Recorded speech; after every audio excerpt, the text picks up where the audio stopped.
forward, breaking silence, ending shame. Every word she speaks on the subject of miscarriage is drenched in wisdom and empathy. She teaches us to unlearn, relearn. What's happening? Songs of Mike, I do love them all, really. I think yours is great. The more I hear the words, the more I think, oh, maybe yours is the best one, but it's not true. Mine is great. It is the best one. I will tell you that. Yes, so you should. Mine is great. Paulette's is great. Yours is great too. How's that? Yeah. Anyway, how are you, Miss Christian? How are you, Christian? Yours is amazing. Yours is amazing. I thank God I'm alive. Yes, I using last week. You made it to right now, which is pretty good. You made it to right. We'll take it. We'll take it. Right? Have you got a heat wave up your end as well? Oh, absolutely, and I'm loving it. Yes, absolutely yes. Well, it. the rest of us are complaining. I was going to say, what is about people that complain about the heat? We have cold weather, we complain. We have rain, we complain. We have snow, we complain. Yes. We have sunshine, we complain. We have heat wave, we complain. Don't please you people. Yeah. No. When it comes to and go live in a tropical country and see how it feels living there every day. I tell you, and look, I'm with you. The hot countries are hot. Never complain again. Hot. And cold countries are freezing cold. We're neither of those. Canada. So I'll take it. I'll take it quite happily. Canada, Scandinavia. I'm not going anywhere near those places anytime soon. Right? Welcome, Cherry. Hi, Cherry. Aloha, Annie. Aloha, Christiana. So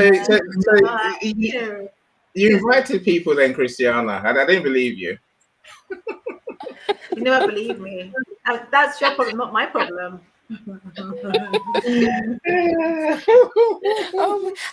Are you both? It's nice to see you. We are wonderful. You too. Life is wonderful. Now, especially with you here, life is even better. How are you? I'm doing well. Thank you. How are you, Cherry?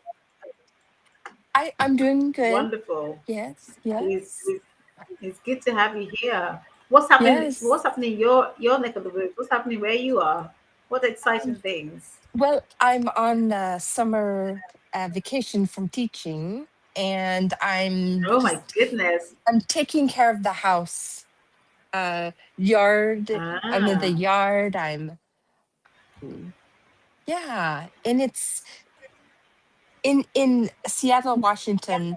We have maybe 1 month or 2 of summer, so it's nice here. Yes, and how about for you? On the other side of the pond, over here. We have a heat wave, Cherry. I am loving the heat wave. But there are some that keep complaining about it, and I keep telling them, stop complaining about heat wave, because usually weather over here is cold. But to be fair, here in the UK, you can never please people. When it's hot, they complain. When it's cold, they complain. When it's raining, they complain. When it's snow, they complain. When it's hailstones, they complain. There's no weather that's satisfactory or good or great. So I walk away from complaining people and enjoy the sunshine. Yeah. I get myself a good dose of vitamin D. How about you, Eddie? I'm all right. I'm trying to hide away. I try and hide away indoors. I go outside for a few minutes and then I run back in and sit in front of the fan. That's pretty much my life. Why? That's fun. Yeah. So it's all That good. is It's all good. It's all good. I say I'm glad. So I'm glad we're here though. So we can do what we do best, which is support our friends and educate our Yeah, friends. So absolutely. you two yes. crack on with the topic. I mean, it's a big topic clearly, and there is Yes. always this issue of blame. There is. So, in the actual text I wrote about this, and I just wanted people to really come up. If anyone is here on this or today, it may not be nice where you are. I would like you guys to take the time, whether on YouTube or here on LinkedIn, to let us know first of all where you are whilst you are watching this or joining us in the studio. Secondly, is there anyone here that has experienced this themselves? Because I do know that sometimes it may not even be about child loss or pregnancy loss or baby loss or miscarriage. It might be something completely different that you blame yourself for. Okay. But today, this is we, as you know, we do miscarriage. We have the conversations that nobody, or I wouldn't say nobody, but people don't necessarily speak about so often. Let me first of all say thank you for joining us, Cherry here in the studio, and Annie, and those who are joining us on YouTube or in the lounge, as I like to call it, on LinkedIn. You are very welcome. Thank you so much. And thank you for our regulars who come and join us week in, week out, um, to have discussions, like I said, that are difficult ones to have. I would like you to take the time to really think about anyone you might know, any situation where you know anyone who perhaps may have experienced, miscarriages, baby loss, and if at any point you found them as their support or while supporting them, or even if you're not supporting them, do you have any story, any you know um, thing you want to share about somebody who's experienced this and the blaming factor? I say it because 1 in 4 women will experience miscarriage or baby loss. 1 in 8 couples experience fertility challenges, and 50% of us, so that's 50% of us would know someone or do know somebody or of somebody who has experienced this trauma. And so the likelihood is whether you're in a workplace or you're at home, you would have come across at least one person or heard about at least one person that could have um, experienced this trauma. And the reason why we talk about blame is because shows that 60% of those that experience this trauma, the first the first point of call of contact is themselves, is the blaming, the self blame, the things we tell ourselves. Like, did I do something wrong? Could my partner have done something more? Did the doctors miss something? Did my body fail me? So out of the surveys done, the two biggest or the two most common language is, did my body fail me, or did I do something wrong? And that is always coming from the women. So that's why I asked the question. That's why I say to you, you may know someone who has experienced this before, who has had the same thoughts, and I call them negative self-talk. That's exactly what I call it. It's a negative self-talk that we tell ourselves that prevents us, stops us, halts us from really allowing ourselves to grieve and process what we're going through. That also can be part of the grieving process. So yes, this is the conversation we're having tonight. Our conversation is all about the blame. Okay, so we'll talk more as we show progresses about the different blames that we may have. The self blame, for example, the partner blame, for example, the medical blame. So yeah, this is to this conversation. Let's talk about it. Any, what's your let me go to Cherry. I'll go to Cherry first. What's your thoughts on the blaming game when it comes to this type of trauma? Yes. Yeah.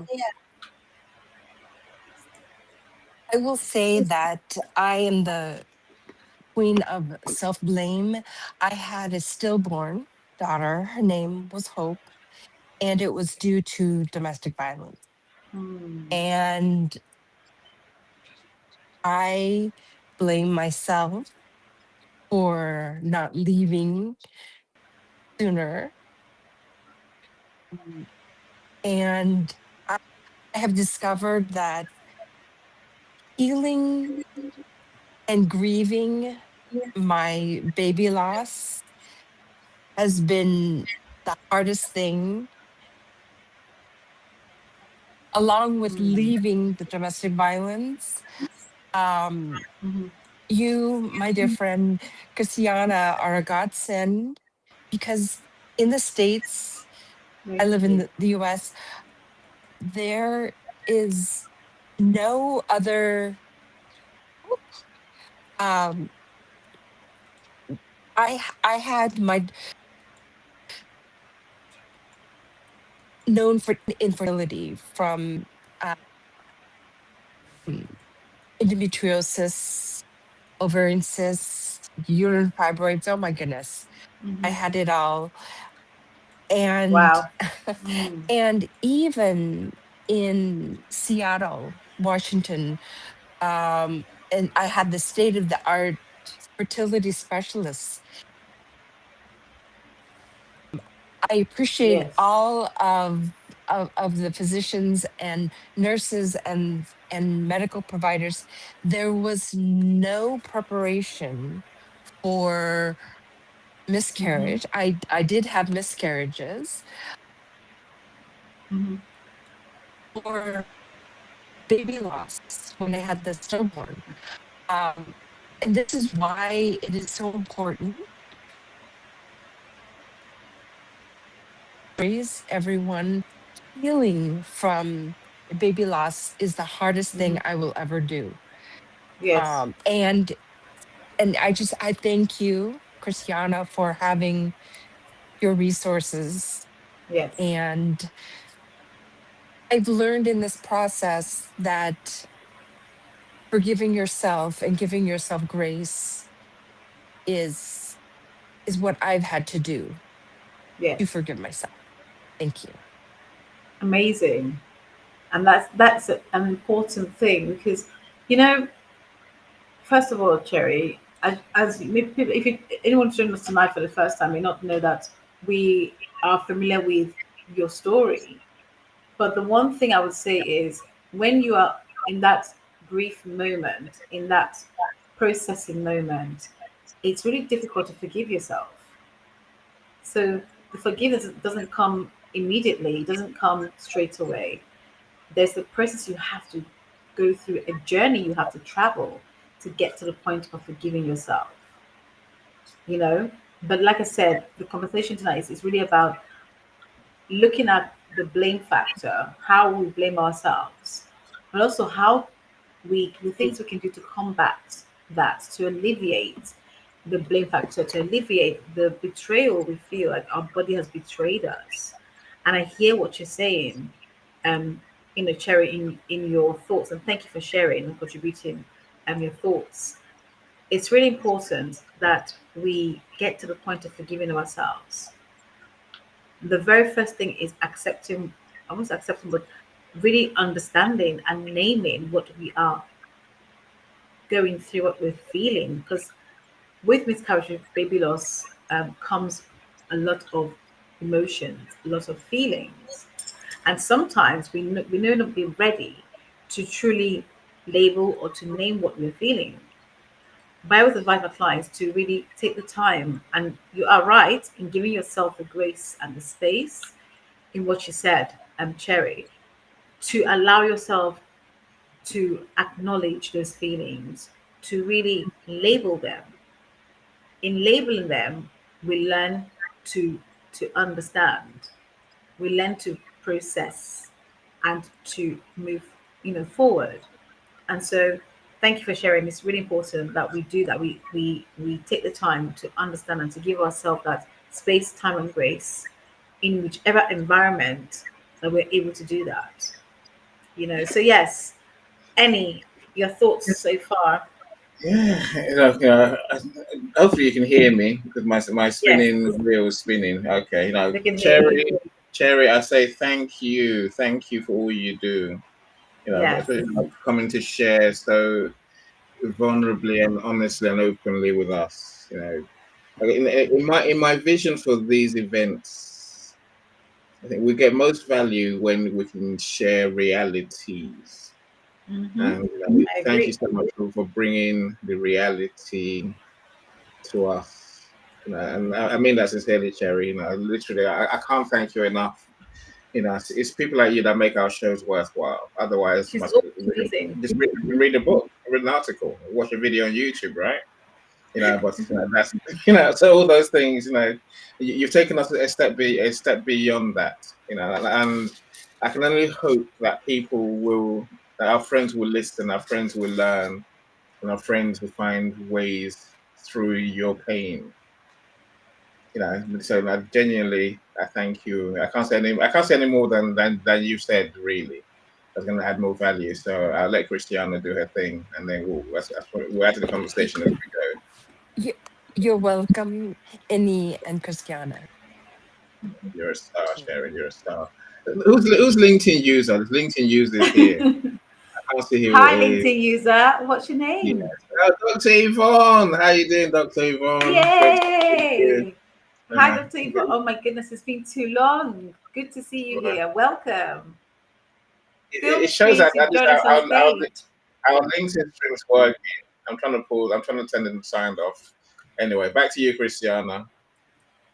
So yes, definitely thank you once again, Cherry, for always being here, always contributing, always making sure that you rock up and you do your thing. So we love you. We love you for giving us the time. Not everybody gets to be able to do this.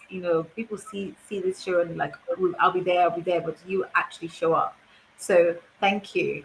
As I mentioned earlier, there are these types of blames that we have. We want to explore this together, in terms of, we spoke about, the first one is self blame. The next one is partner blame. Now, I remember we had a guest on the show who, this is some time ago now. Know that we've been doing this show for, it's been what, 2 years this year or more. So we've been doing this show for quite some time. Longer than 2 years, Christiana. Longer than 2 years. So we did this show for quite some time, right? And we had a guest once who really was vulnerable in expressing and sharing how their relationship came to a breakdown because both parties spent the time with doing the blame game, as I like to call it, the blaming game. And it's it's really difficult, as I mentioned earlier, when you are going through grief, and perhaps that is also part of the grieving process because you're consumed with fear and uncertainty, anger. You're consumed with, you know, guilt, doing not knowing where to turn to, not knowing what to say, and for some people, consumed with shame. I've had clients who've said to me, "I felt ashamed. I still feel ashamed," and then we are having to do the work. That means that we can do the work for them to be able to move forward from the shame that they are carrying. And what tends to happen is the partner blaming game. Partner blaming game is, well, you could have done X, Y, and Z. An example of that is maybe you didn't exercise properly, or you didn't eat the right food, or you were going out and you were working too hard, or you could have taken your maternity leave earlier, and so on and so forth. There is so much of the blame game that happens that really serves to distort and really serves to destroy or break down a relationship. And so it's important, and I say this to my couples, is taking the time to process your feelings, your emotions, your thoughts, labeling them. But at the same time, once that is done, you can communicate exactly what you are feeling. Okay? What you're feeling to your partner. The second thing is, I really believe in educating, because once you receive and once you access that education, more knowledge about what you are going through, what then happens is you are less likely to play the blame game, the partner blame game, because you get to understand that what's happened to you for some would have been out of your control. And often what we do is we hone in on the things that we cannot control and highlight them in our partners. And therefore the blame game, you know, continues, the cycle continues. Because who is going to be the person whilst you're in your grief to pause and say, okay, let me not blame you anymore, because you know you could have been, you could have done better, or it's not your fault. Without education, without the right support, it is sometimes difficult to truly see that. The next um, blame is the medical professional of medical practitioner, or your OBGYN team, or your, you know, your gynecology team. So it's really important, like I said, that we educate ourselves. And what's key here is don't be afraid in asking those questions, no matter how difficult that question is, because when you get to understand what you're going through, what you're trying to process from a professional, it does really help you, support and assist you in alleviating that blame you carry. Because why do we blame people? That's the question I'm going to put to the panel this evening or today. Why do we blame? Why the blame game? Any and Cherry, both of you here on stage, why do we blame? What's behind the blaming? I've mentioned a couple of things that could be behind the blaming.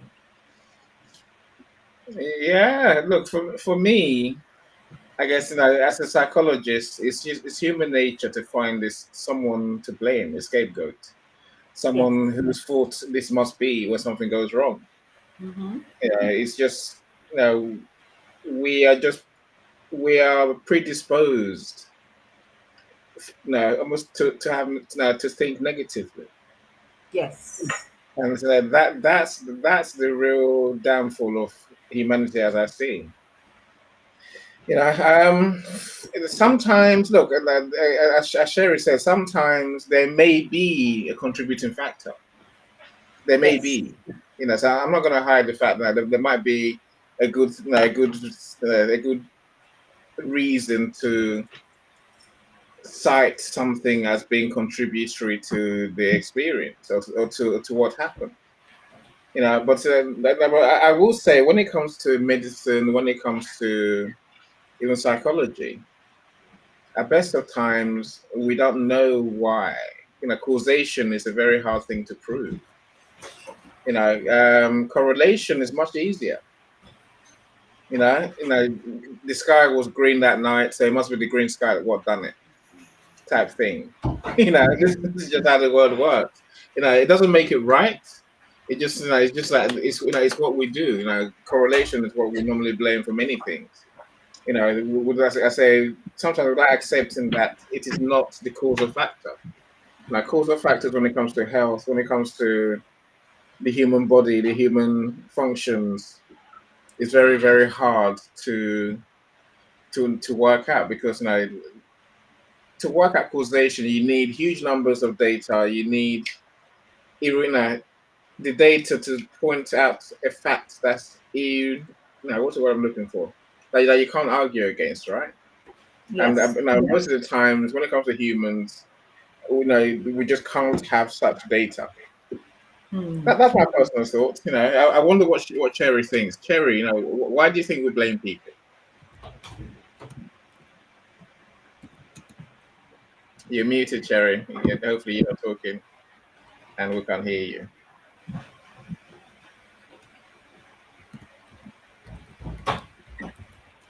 I wonder if my screen is She's gonna still go. here. Yeah, the Cherry's still here. They said that she might be doing something else for a second. So, I'll come back to you, Christiana. Like, why do you think we blame people? Why do we need something to blame?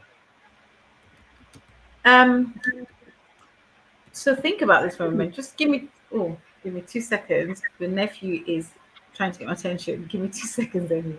Yeah, by all means. Dr. Yvonne, I see, you said that you're always going to be here. Yeah, no, thank you for joining us. It's not easy to find time to join all our events, of course. That's why every time anyone gives us their time, I'm always super grateful, super grateful. Because I know it means a lot. Cherry, you're back. This Thank you. I love. this Uh-huh. tech thing, this tech thing is so annoying, right? The tech is just playing up these days in a way that we just can't explain or understand.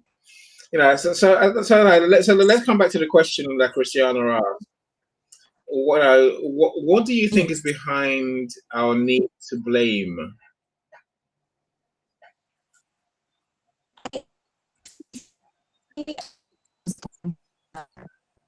That was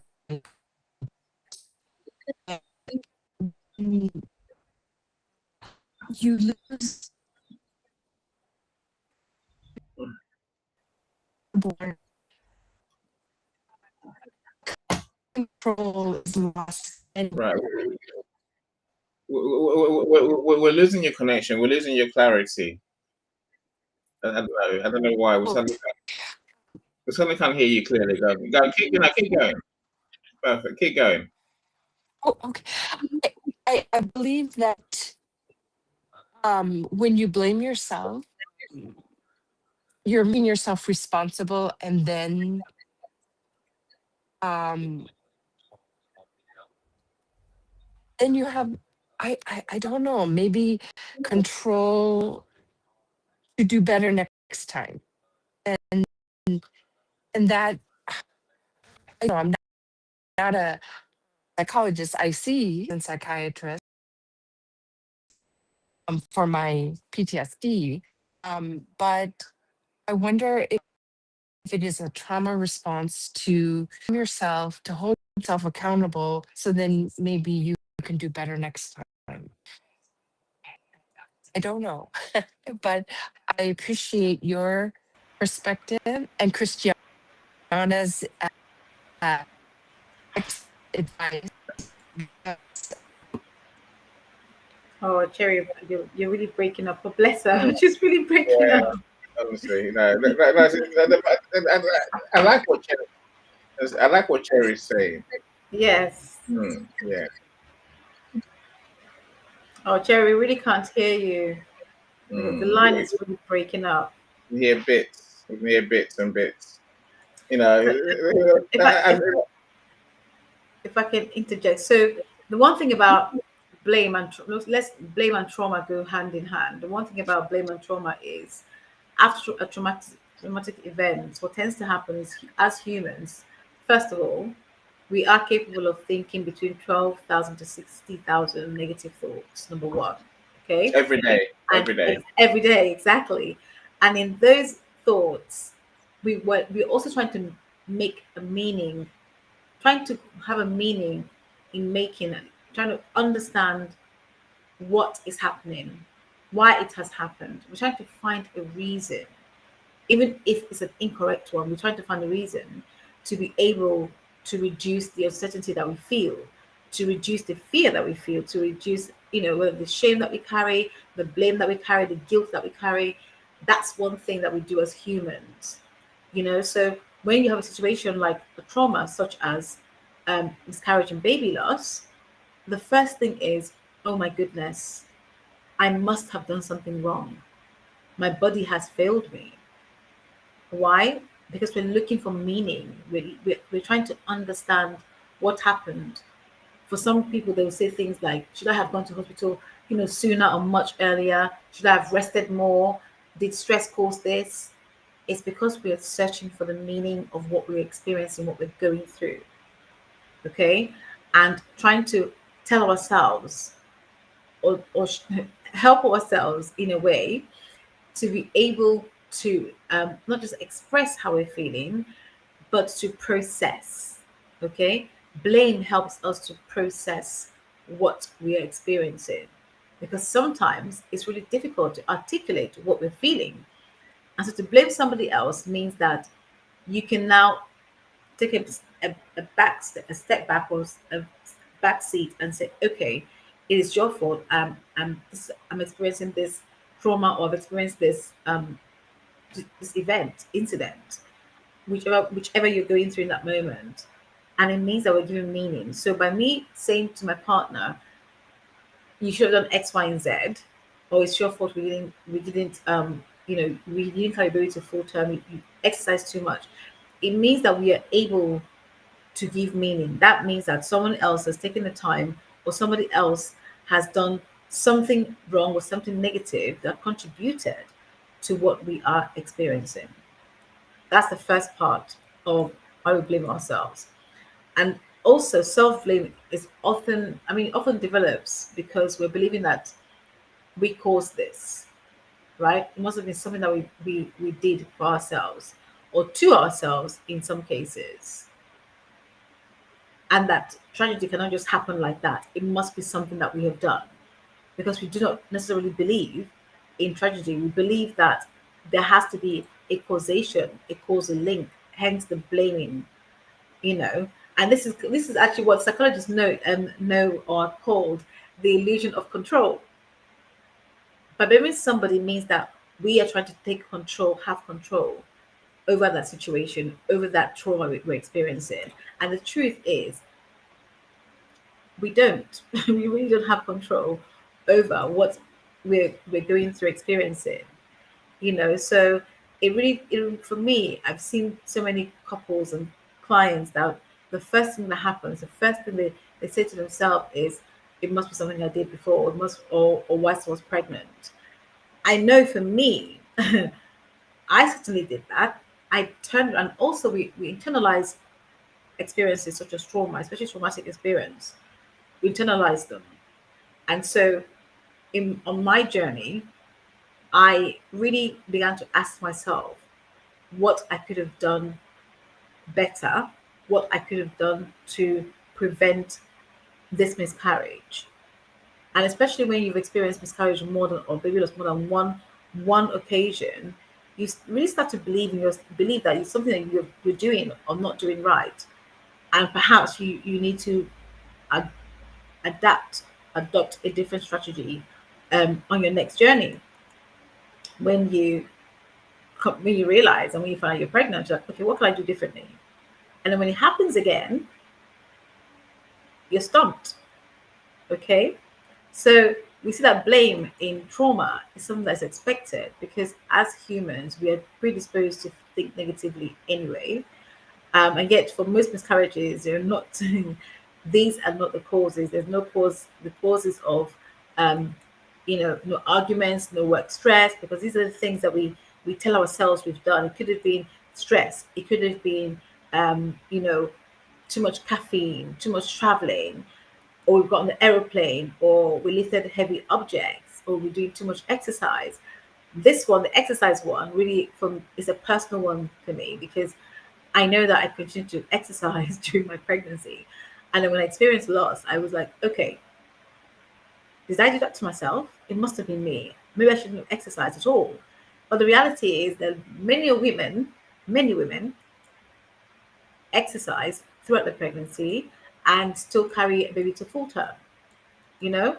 So it's a difficult one. It's really difficult to tell someone who's going through or grieving of this nature to not apportion blame, whether that's self-blame, whether spiritual blame. And some people say, oh, God must have wanted me to do this.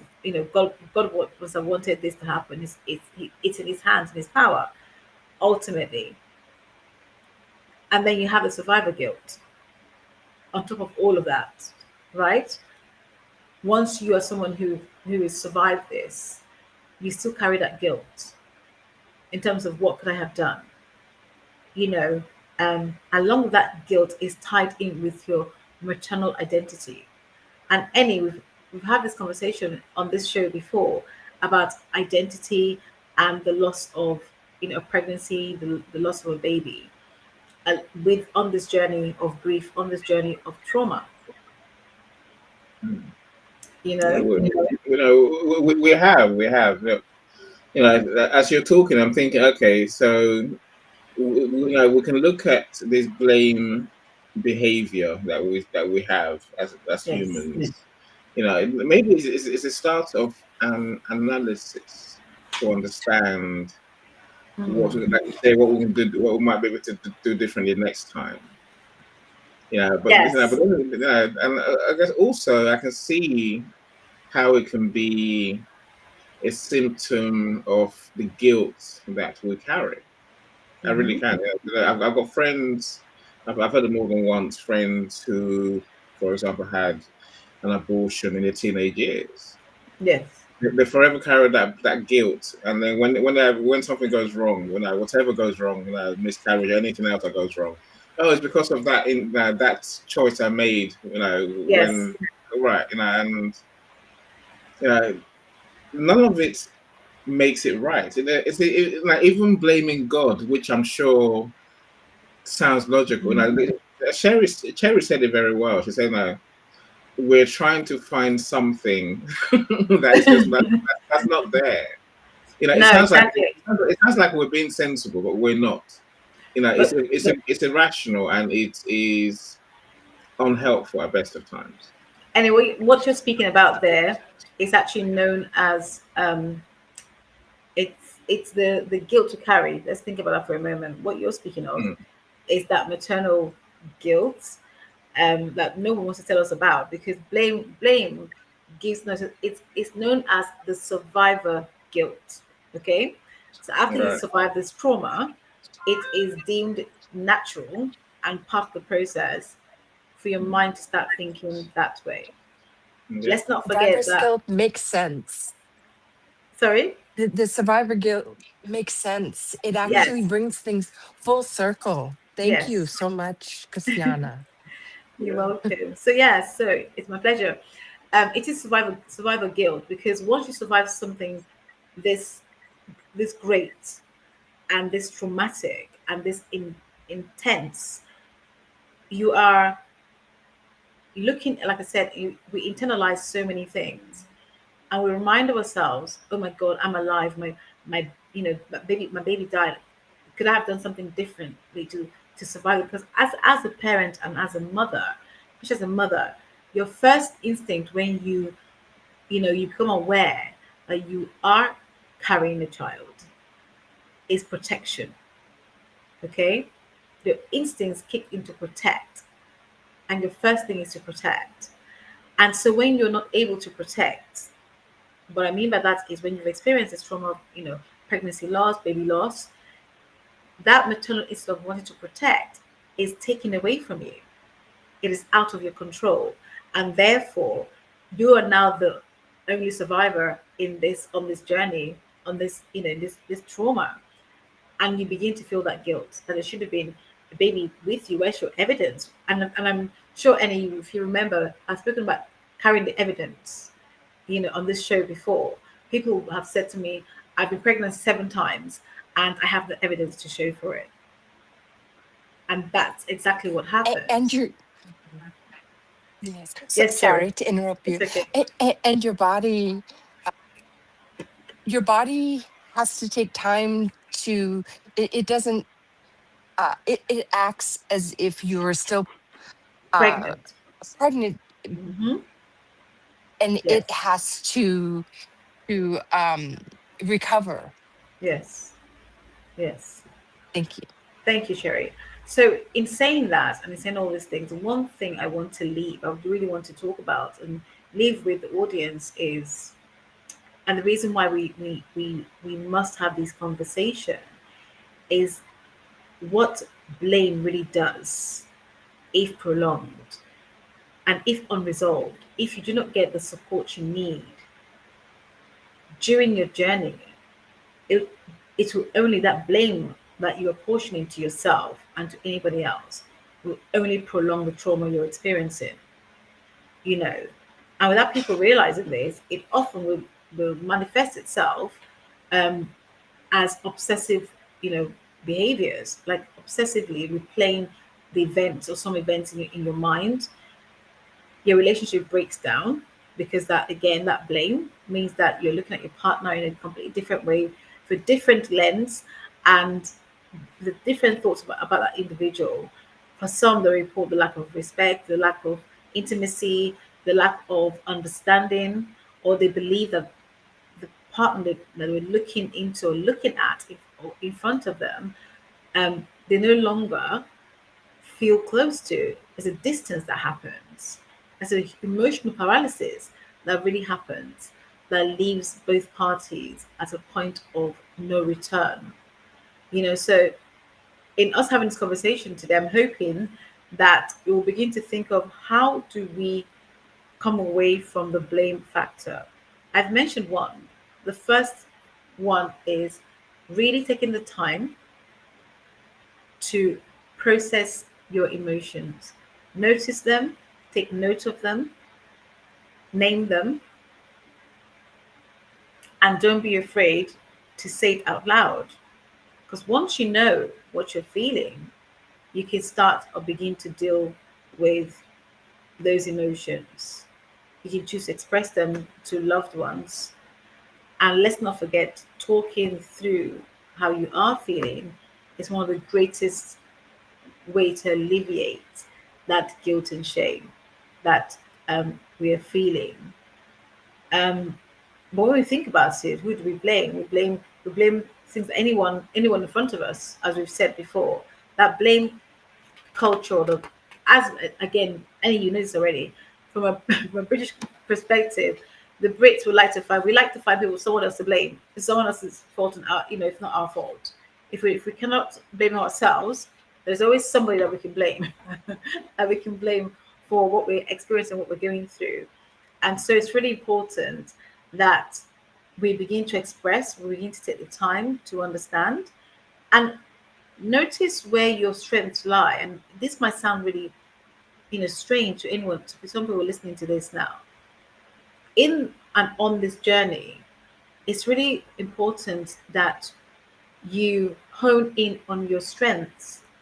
Now, you may have strengths such as things like, being able to organize, right? To organize your things, to organize others. Take the time for yourself to do that mental organization, to organize yourself, mentally, by asking those questions. That's important, as opposed to you asking yourself why, because that's one of the biggest things that really does let down and does leave anyone experiencing this trauma in the same negative space, negative headspace. And so it's important that if you're really good at organizing, start to organize your thoughts in your mind by processing exactly what you are experiencing when it comes to your emotions. What patterns, what are your triggers? How are you triggered? And once you discover those triggers by way of organizing yourself, you can begin to put in solutions to be able to combat those triggers, to be able to allow yourself the moments to avoid, or to work on how you are going to react, how you're going to manage, what coping mechanisms you put in place to be able to combat that feeling. And I'm going to pause for a moment right there. Annie, are we still here? It'd be good to see if we have any questions. If anybody has any questions, any suggestions, or if they have any story, if they want to ask questions or want to come and join us in the studio, by all means, please feel free to do so.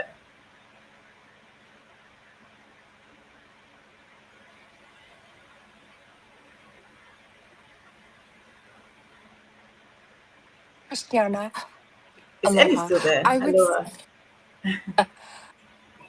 Hello. Yes. may I make a, thank you. It's important to get support and to reach out to the professionals, mental health professionals, especially Yes. reaching out to you. You have helped me in my grieving Mm, process in the past 2 years, and yes. it, that's very important. So thank you. Thank you so much, Cherry. Wonderful. I think it's really important. You're right in what you're saying, that professional help is really, for me, it's one of the key to your success in terms of being able to allow yourself that time, being able to allow yourself the grace, talking things through, asking the right questions, and allowing others to really ask you those questions that perhaps you may have either not thought about or avoided in your grieving process. It's so important that we ask the professionals to help us. Although, that being said, there are some who do not believe in getting professional help. And I know, yes, we're in 2026 and therapy should no longer be a taboo subject, and yet it still is for quite a lot of people. So if you're one of those people who is watching this show, whether live or on a replay, feel free to reach out either to myself, who is on LinkedIn, or feel free to reach out to other professionals that may be able to help you. There is no shame in seeking professional help. For so long, we were told, or made to believe that accessing therapy in some communities is a weakness, and especially when it comes to the men, that it's a weakness. The truth is, it's a strength. It really takes a certain kind of strength to be able to experience what you're going through and go out there and ask for help to move forward, and ask for help to really process what you are going through. Hello, Annie. Annie is back. Annie disappeared on us, but I'm so glad to see you, Annie. Welcome back. Without your background, I can't hear you because you are you muted? Let's see when it No. kicks in, shall we? I have no Oh, I can hear some. you. Yes. I said I went to speak and then my screen started spinning round, so I had to restart.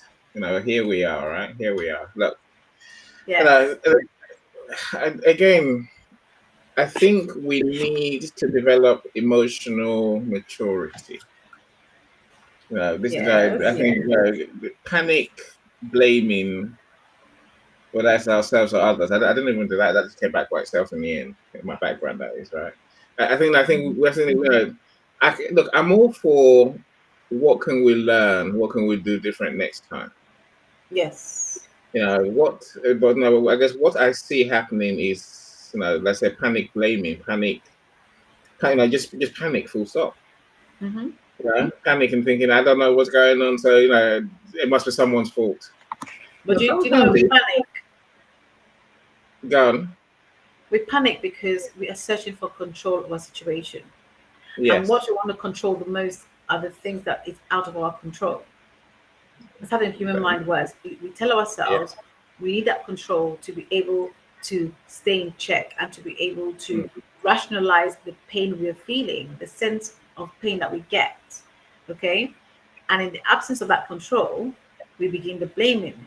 And what that leads to when it comes to, especially particularly, you know, this type of trauma, losing pregnancy and losing babies, we begin to really play the records, right? The parents, look at things like the appointments, every appointment they've ever gone to, every symptom they've ever felt, every conversation that they've had, every decision Mm. they've made. They start Yeah. to second guess and doubt and triple guess because we want to have things under control.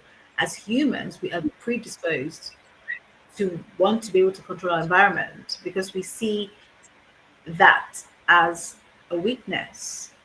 Not being under control is deemed to be a weakness.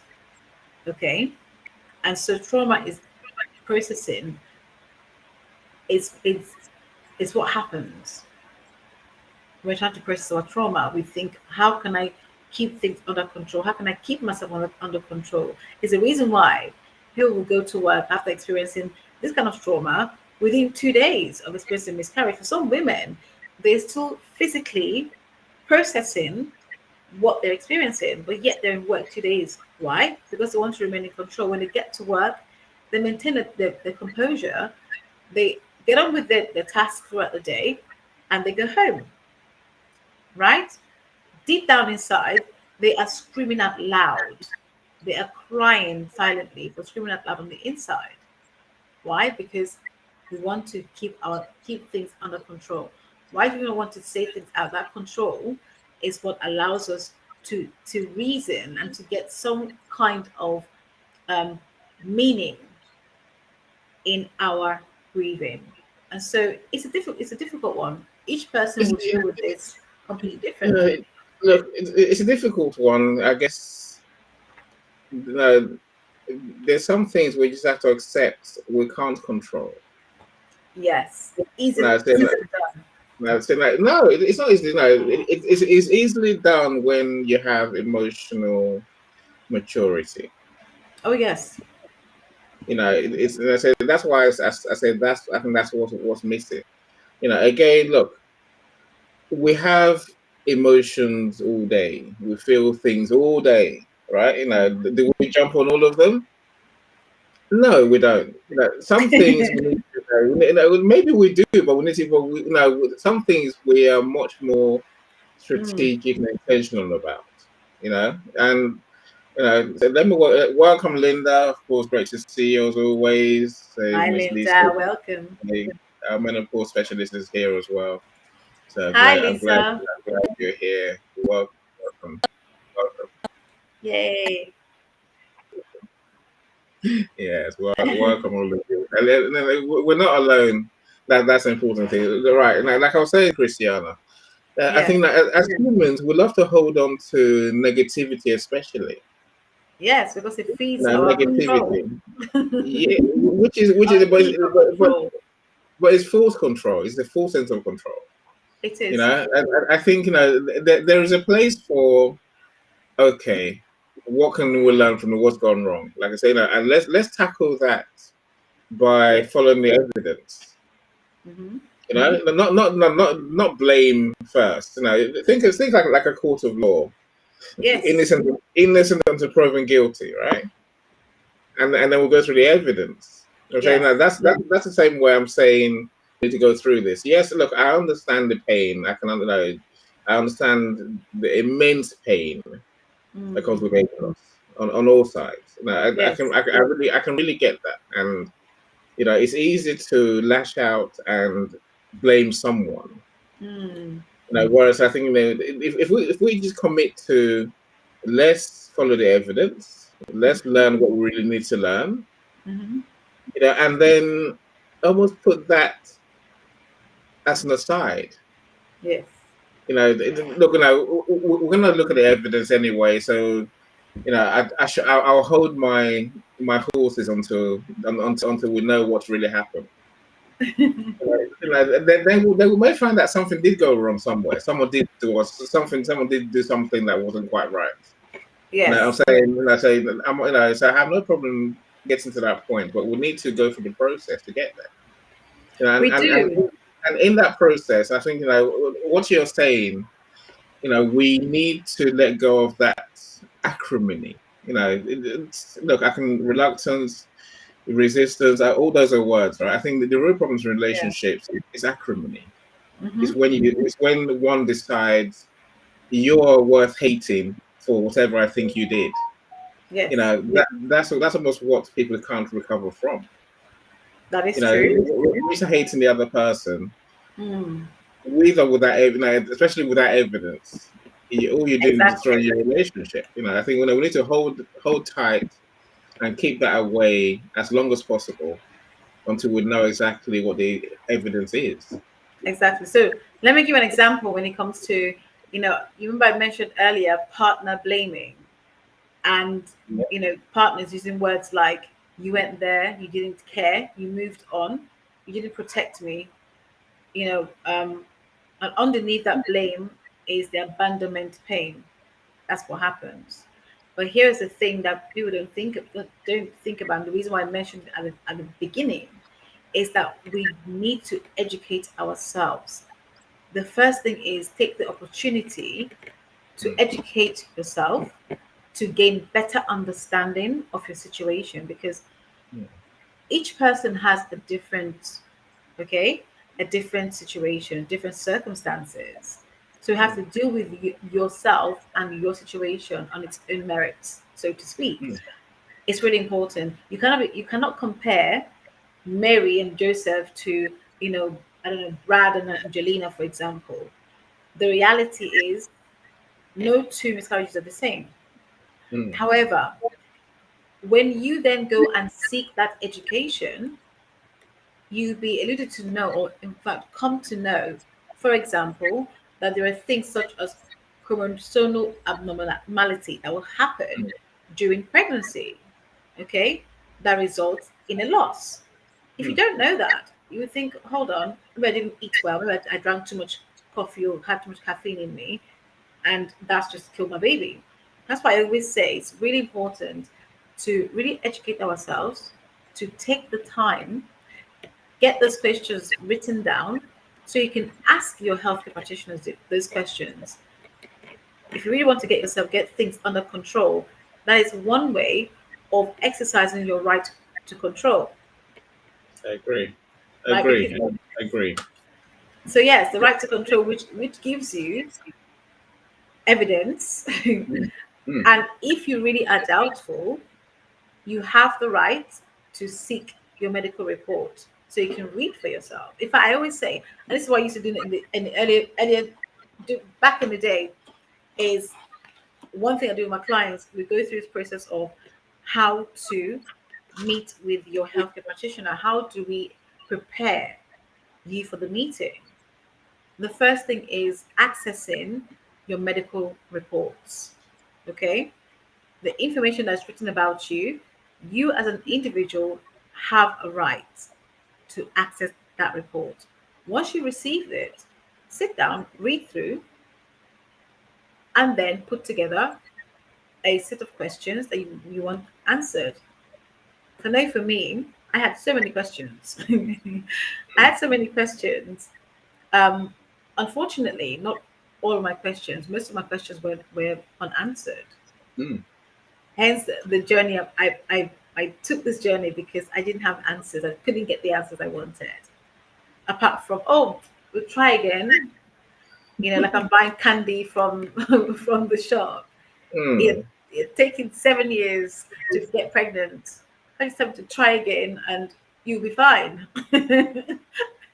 you know, in reality, it wasn't that straightforward for me. And so it's important for us to try and get some level, some length of control. Take the time, ask for your records, read them, and ask questions. Or if anything, in my experience, my records were filed under the carpet away for no one to see. And it took me 7, 8 months to fight to get that record, to get the records. How comes? Let's acknowledge Bill being funny. So what is this? Hi, Bill. What is this? The amazing Christiana and that other guy? I don't know who that. We lost Cherry, so I imagine it's talking about Oh, me, right? Bill, hop on the studio. I sent you the link to the studio, Bill. Why are you? Okay, that's all What right is then. he? What That's is all he doing on LinkedIn streets? Get off the streets and get in the studio. right. The connection is never strong between the Restream and LinkedIn streets these days, right? This is It what is this is what it this is is. why StreamYard would have been a better place to stay, to be in, to enjoy the streets of StreamYard. Yeah, it would have been £300 worth a month. Yeah, That's ridiculous. exactly. Still can't believe that. I might see Well, if I can treat them and go on StreamYard and see if they charge me some amount. Those cheeky try it, people. I try might it, try it. I try it, and might then try it. I come and use your StreamYard. But Great. Yes, I'll try StreamYard has its own problems. it. I think at the heart of this is LinkedIn trying to do their own thing. I don't know. We're going back to LinkedIn Live apparently. We are. We, yeah, they Good luck with that's that. that's what they're doing. That's what they're doing. It's already You know, messing up the whole system yeah, because they got linked to live. make changes, and And then something breaks, and then they make another change, something else breaks, right? yes. Now, Bill hasn't done his makeup yet, is what he's saying. Bill, come on Yeah. the show. You don't have to be on camera. You can always be on audio. But get into You studio tell her, and talk to us. it's not camera ready apparently, so you know. What does that mean? What He hasn't done his makeup or his lipstick. Come on now. Bill, I'll leave it there, Bill. I'll leave it there. I'm being You funny. have issues. Bill has issues. Look, I think like coming back to our conversation. Look, the reality is there are people who may be involved in the pregnancy or in the delivery who do things that cause a problem. You know, I say that because it's not uncommon for us to have investigations into maternity wards, into maternity behavior, maternity people's behaviors, actions, processes, and so on and so forth, right? Yes. But then that is, I don't know. I think I'm taking it as we can be emotionally balanced enough to wait for that to happen. That investigation. But then again, if your files have been hidden away from you, Yes. When do you lose your calm? When do you explode literally? But I remained calm the whole time. Right. The thing I would say, Christian, we need we have to stop blaming ourselves and our partner. That is true. Yes. Because you having a glass of wine sometime in the 9 months is unlikely to have led to what's happened. Are you with me? Bill's got his clothes on. Yay, Bill. I'm only on here because you said I didn't have on my makeup and my lipstick. I said the food you ate years ago, or you didn't eat, it's not going to make it. That's going to do it, right? Of the exercise that you did.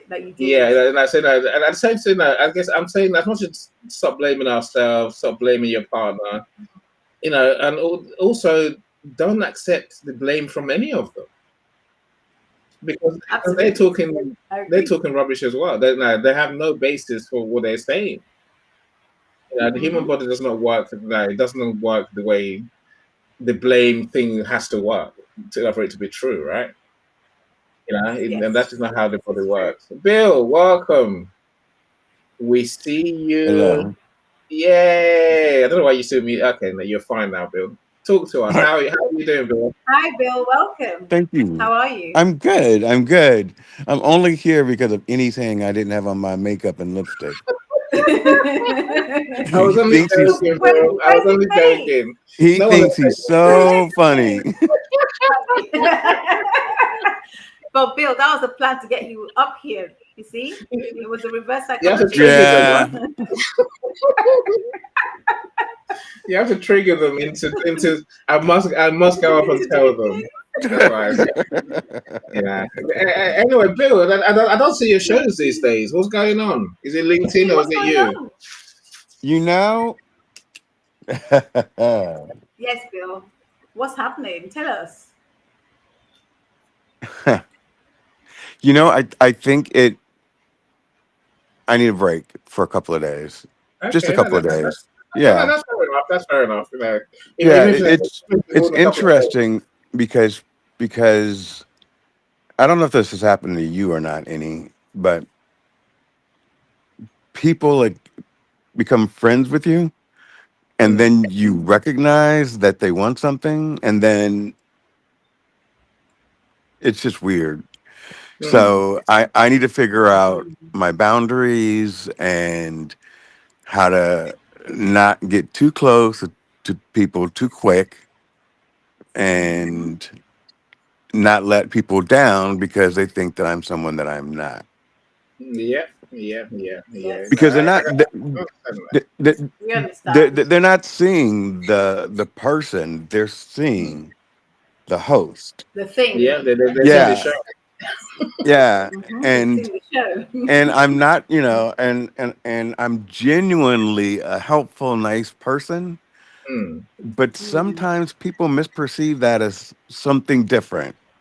Yeah, And yeah, I'll just Mm. leave it there, right? Like yeah. it, yeah. No, So look, what I would say, Bill, we're all human, and all of us who do shows, there comes a time when we just run out of energy, and there's nothing wrong with stopping for a bit at all. You know, yeah, I have no Yes. problem saying I'm not doing the show tomorrow. I'm just not. I'll look at it next week, maybe. You know, and still, if it doesn't feel right, I don't, and with all the technical problems that I'm having with these platforms, I'm doing fewer shows because I just can't take the agony of tech glitches and tech freezing. Mm. You know, but I can't feel what are you bad. using? I'm using Restream, but I've got a new Insta 360 AI camera, which seems to be obsessed with something. I don't know what it's upset with because like, the camera works with it's not a computer. It works well with StreamYard. It works well with Zoom. It works well with everything else. But just not Restream and LinkedIn together. So it's a bit weird. So but literally, no. Rather than suffer the pain every day, I haven't done the show since Monday. I don't think I did three on Monday, and then I haven't done any more since until now. Mm. Yeah, I, so I I can't think do much. I'm gonna be down until just July 19th. That's fine. You know, I'm just Okay. I'm going to take a week. Yeah, Just like you would from a job yeah, where yeah. you sit Mhm. down. And I've been pushing out so much Hmm. lately. Yeah. Like I launched 2 books since we Excellent. last talked. Congratulations. Thank you. Congratulations. What you launched them in a party or you launched them quietly? Um, I launched them on my birthday. So June 26th, I had a celebration for my birthday live on air, Excellent. and Was that your actual that birthday? was actually my birthday. Yeah, and Guess what? that's yours too. My mother's and my sister-in-law's. Oh, it's a beautiful Really? day. So you probably understand my moods better than most. Yes. Um, because I'm very much guarded, but I'm very much loving. Mm. Yes. And once you break that shell, then That's it. yeah, yeah, and I have a lot of basically things that I have around guarding me from getting hurt again. But anyway, Mm. um, so I launched the book tonight at 7. This is not about me though, but I'm going to finish it. So Um, you launching the book um, tonight at 7? no, no, no. I launched the book on my birthday, live on Okay. air. Yeah, yeah, yeah. But tonight at 7, Americo said he wanted to interview me about the book. And so that will be my first official interview. I don't know why any has not asked to interview me since he's the king of LinkedIn. Of books and LinkedIn. All right. I will do a showcase for your book, Bill. How's that? That So doesn't feel like an offer. It feels like I've forced you into saying it. I want it to come from a genuine place. It is so from a Bill, genuine place. let's do a spotlight on That's why. you That's what I just said. featuring Eddie and Christiana. You're the hot seat. Okay. See, Christiana says that it would love. Like she was excited about it. You were like, okay, Bill. Listen, Eddie, Yeah, you know this is me. ending for you. On a different day, I'm ending is on the red ending. carpet. Eddie was looking for the red carpet treatment. Bill's got the you red carpet. know, see, Christiana, He's an she author. gets me. He's an author. He can have the red carpet treatment. He can have the full shebang. How's that? Yes, Yeah. Yeah, Yeah. I want to be. I want this to let's feel do like that. something, you know, Okay. like I'm going on to the late night He's show. going places. Yeah, no, well, you will be because it'll be a conversation that's partly about the book or partly to make us laugh.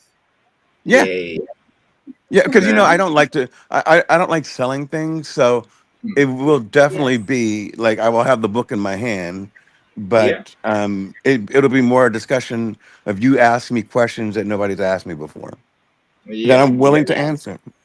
Yeah. Wonderful. That means we have to go and buy the book, Christiana. So I should read the book first, That's what it means exactly. Yes. which is No, no, no, fine. no, no, no, no, no.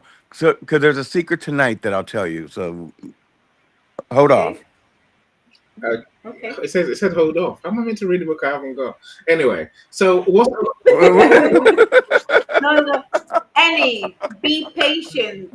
So, Bill, Any is not very patient I'm sometimes. not. I have to make you patient. I remind you to be patient because Any's not a patient man. So I have to keep him patient. you So, Any, be patient. Yeah, wait till Bill 7 o'clock needs to be tonight. patient. Okay. There you go. 7 o'clock EST, No, CST. you guys. Which Um, one? Eastern or I'm Central? Eastern, Okay. EST. Okay. So it's but 7 o'clock y'all didn't Central. call me up here to talk about me and my makeup. No, we did. No, we did. No. So what's the second book? There's two books. You said. There's actually 3 books, Wow. but Wow. the third one is Okay, hold on. Let me pause you guys there. I love you guys both, but here's the thing. Let's conclude the show and then we can talk about your that's what I books. was thinking about. Like, yeah, Because we're gonna confuse people. They're gonna think that are we on a show for miscarriage and baby loss or are yes. we on a show for those Sorry. books? Okay. Okay, so we are going to be looking at exactly what you can do if you feel this way. Okay, we said no blaming yourself because it's never helpful. Mm. We've spoken on the reason why we blame ourselves. We're predisposed to think negatively anyway. We are humans who like to be in control, even when we can't control situations. We want to be controlled or be in control rather. So let's not think about the control. Let's think about what knowledge and what information, what education we can access to allow us to gain a better understanding of what we are going through. What are the stages of grief that we are going through? So we understand our grieving. You know, if I'm laying in bed till 2 o'clock, 3 o'clock in the morning, is this part of my grieving process or am I just being lazy? As I've heard people say, I feel lazy. No, you're not lazy, you are grieving. And it's really important to identify and to label and to be okay with sitting in the stage you're in that moment. And as Cherry mentioned, and I also completely second that, please get some professional help. It's so important. Most people, or some, not most, some people do underestimate the power of help and professional help. Okay. Self help is so different to professional help. Yes, sometimes self help we can help ourselves. We can try to sit down and think of what our triggers are. But when a professional or when you encounter a professional, they really get to direct you to move forward, to help you to move forward in the right way. So you are not struggling. What I find with self help sometimes is this, and I've seen clients that have been through this, is that you sometimes take 2 steps forward and then 5 steps backwards. Whereas when you are encountering, or when you do encounter or seek a professional to help you out with moving forward, you really do get to move forward all the way. Okay. And I would not finish the show without saying so because it's really important that we understand the difference. Some people say, why do I need professional? I can do it myself. The reality is, how long do you want to spend not leaving your bed or your house, being on the floor? How long do you want to spend? And no one says, I'm also not saying this. I've heard people say this same thing. Oh, well, it's been 10 months or 7 months or 5 months. Why are you still crying? Why are you still going through this? Why are you still making a fuss? The reality is, no one has the right to tell you how long you're going to grieve for. Nobody does. The reason why professional is so important is that they help you with the tools and the coping mechanism to help you to combat those triggers that you may, you know, encounter from time to time. the dates and appointments that we play in our heads are like a record over and over and over again. A professional will help you to really begin to compartmentalize all of your feelings and your emotions that you're experiencing and how you experience them and how you can help yourself to really begin to move forward. So that's important to say. Um, and I also say that peace is not forgetting. The whole purpose of getting a professional is for you to, at some point, be at peace. I'm not saying forget your unborn baby or your um, deceased baby. I'm saying that get to a point where you are able to be at peace, to live with, for some people, to live with their triggers, but to better understand their triggers so that their reactions can really um, be in a better place. Their reactions could not will not control or consume them in any given moment. So that's the reality of grieving. That's the reality of grief and what it can do. And peace is also not just moving on.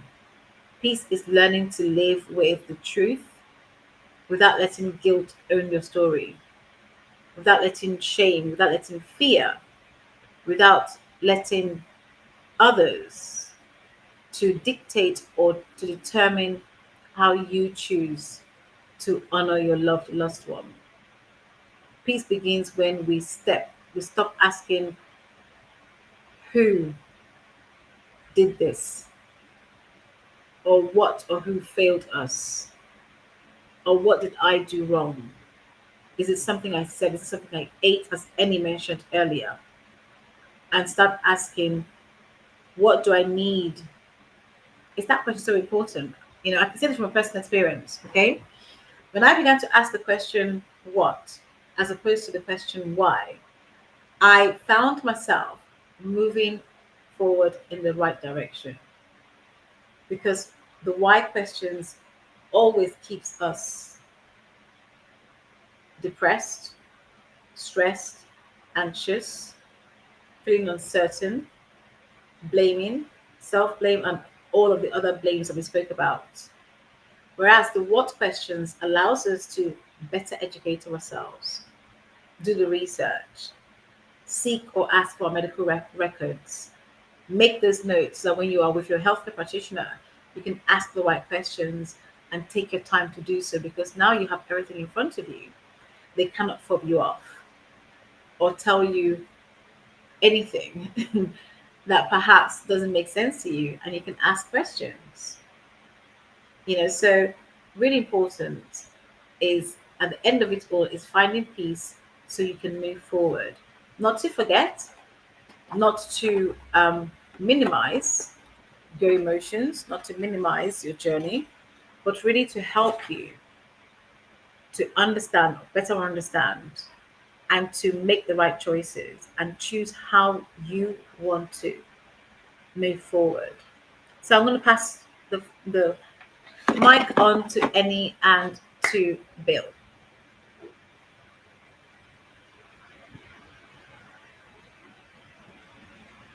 Well, that was beautiful. It's so important. Go on, Bill. Go on, Thank Bill. you. What? Go on. That I was give the mic that to you. that was beautiful, and I think that everything that you say resonates. Um, it Thanks, it, Bill. it resonates not only from the loss of a child, but if you take it and just apply it to your life in general, Mm. because there's grief all around us, and it takes Yes. major shapes and forms. How long are you going to stay down? How long are you going to allow this uh, to remain and accept? For me, this is what I heard: kind of accept it, acknowledge it. Don't ask why, but ask, what. you're feeling and seek the help that you need, not to forget, but to stand up. Because of Yes. the hardest part sometimes in any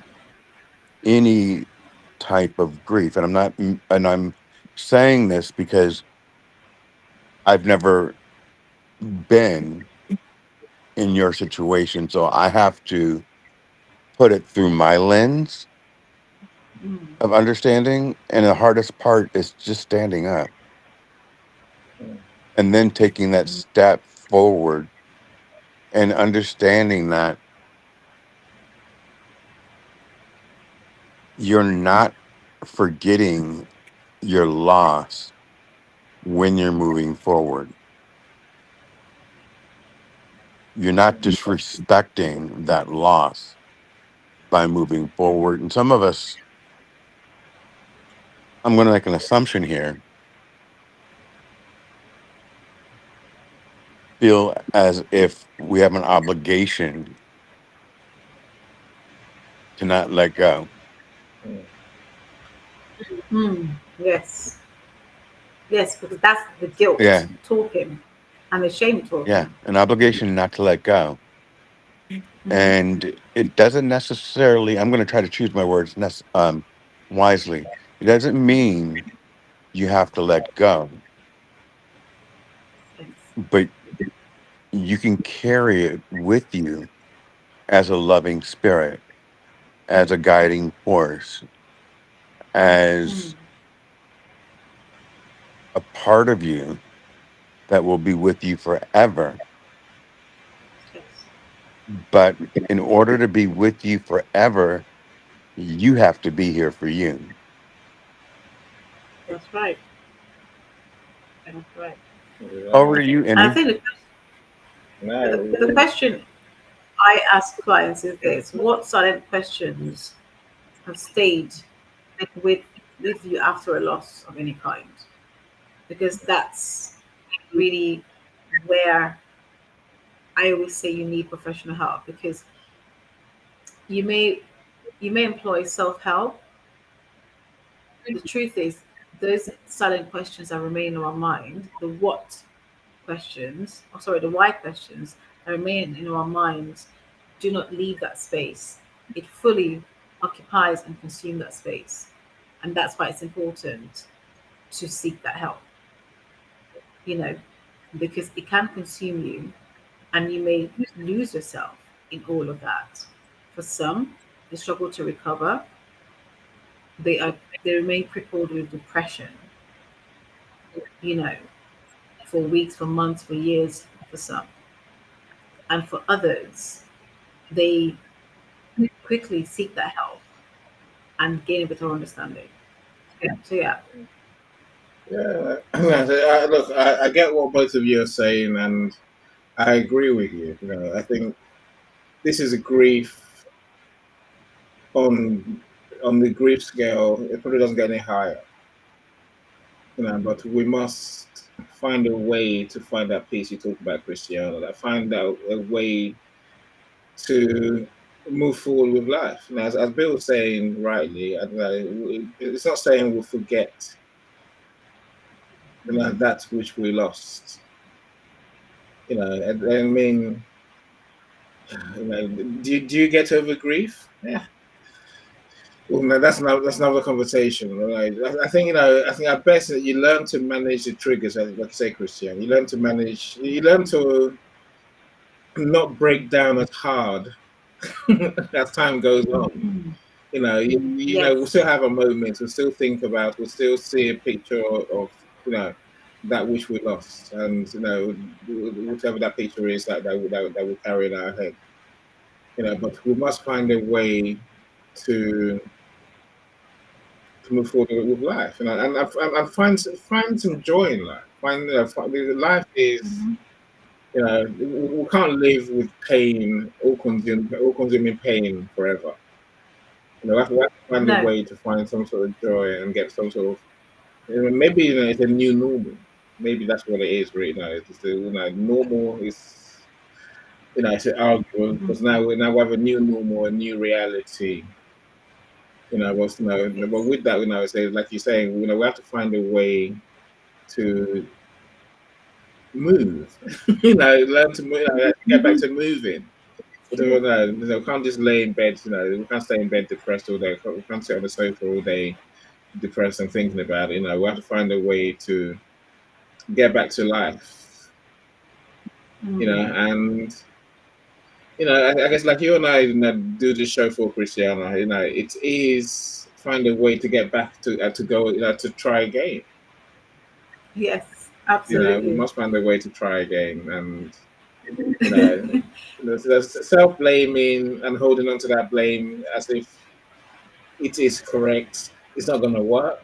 Blaming others, without the evidence, it's not going to work. No. So it's a challenging one. It's a very very hard one.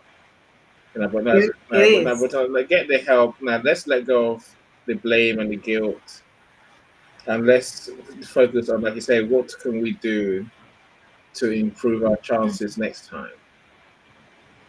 I do have final questions to ask the audience, actually, and if they want to write this somewhere, whether on YouTube or LinkedIn, please join us. So I've already asked the first question. That question is, what silent questions stayed with you or still staying with you after loss?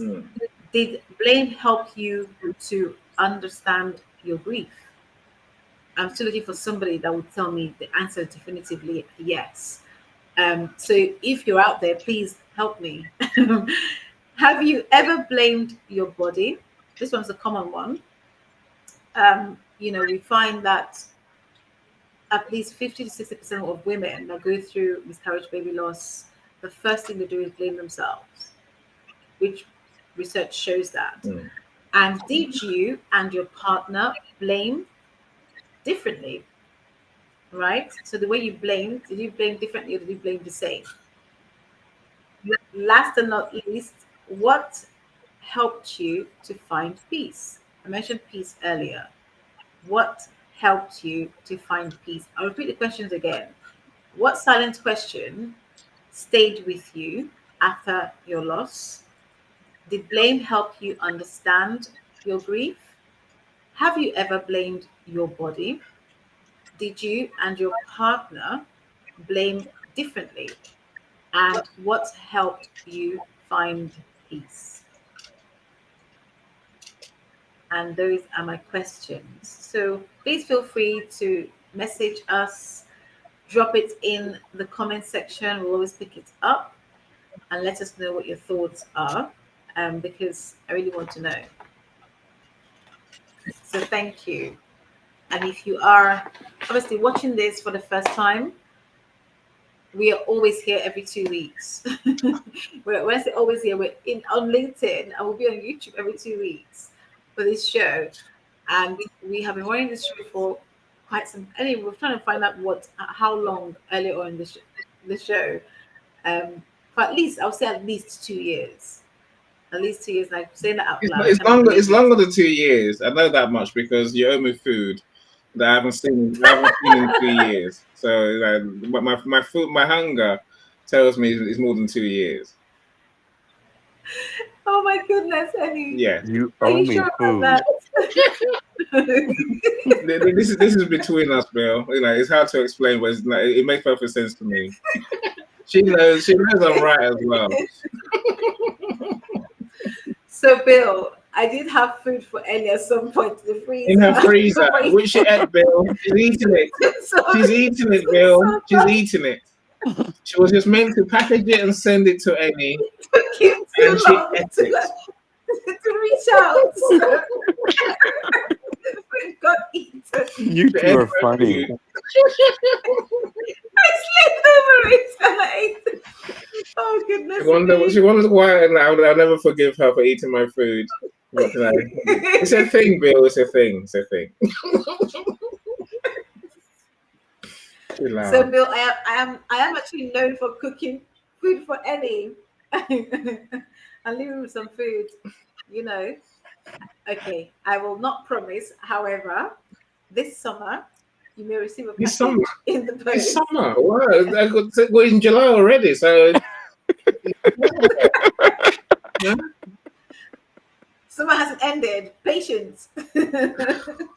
Still a few weeks left, so it's all right. Let's hope.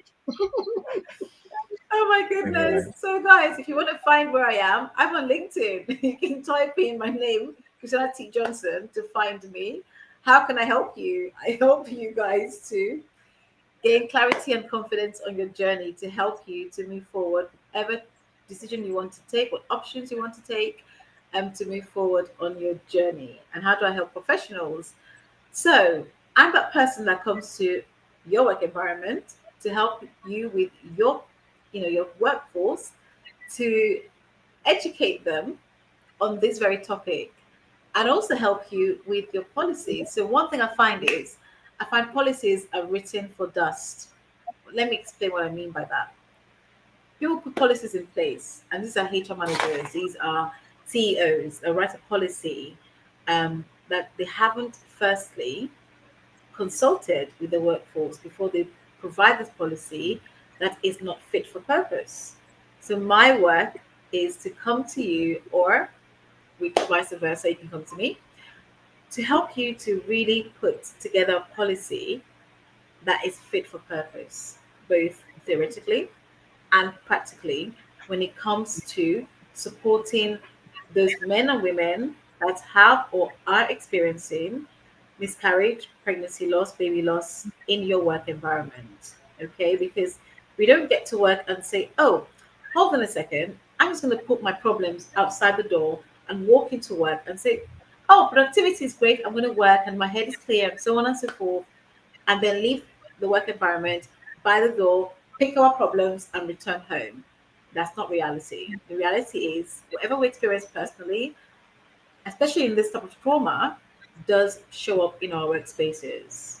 Unless we are completely blind, or we choose to ignore or pretend it's not happening, which is not healthy for your workforce, that's the reason why I get involved. Okay, and some employers tell me, we don't know what to do, we're not sure, we don't want to get sued. I agree. Please don't get sued. I speak from a professional, a previous legal professional. We don't want to get sued. That is not a way forward. That's not a good way to maintain reputation of your company. Okay? So do the right thing, get in touch, and let's have a conversation. Thank you. Well said, my friend. Well said. Well said. Right, so we're back again in a couple of weeks' time, my friends. Thank you for joining us. Now, Bill, I've got a plan for Bill and Bill's books. Thank you. Bill, don't go Join yet. us. Don't go yet, Bill. Christiana, thank you so much. So Thank you. we got through it, Christiana. We survived. We did well. We did a whole hour and a I tell half. you, Good job. you take care, everyone. Take care, everyone. So, bye-bye. Yeah, thank you for being here. We love you. Bye. Bye. See you next time. Bye-bye. I press end. Let's see when it's gonna kick in. 12 years she's walked beside the broken hearted, a coach who knows the weight of dreams departed, through her own valley of shadow.